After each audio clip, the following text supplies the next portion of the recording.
Hi families, to use Seesaw, there are some different things that you will need to know. This add button is where we would add something to Seesaw. So if a child needs to take a picture of something and add it into their Seesaw account, this is what they would do.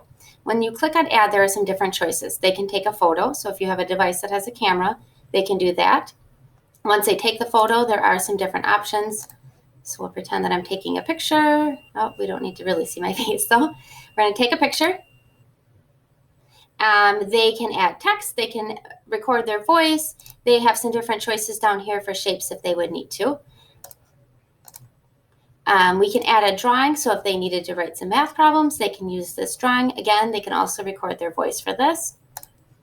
They can take a video of themselves. They can upload something from Google Drive or anything else that you have downloaded, pictures. They can add a note, and they can also add a link. So if we would go to add a note, they could type something in. And then once they are ready to move it on, they can click on this check mark. This would be an explain and reflect. They could record their voice here again. Check mark again. The check mark moves it on in Seesaw. And then this got added. I'm going to just delete that item so that it does not show up.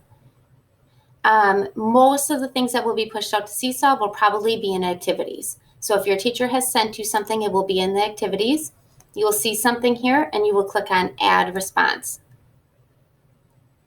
There will be instructions up on top usually. The child will do the activity, click on the check marks until it gets pushed through to the teacher.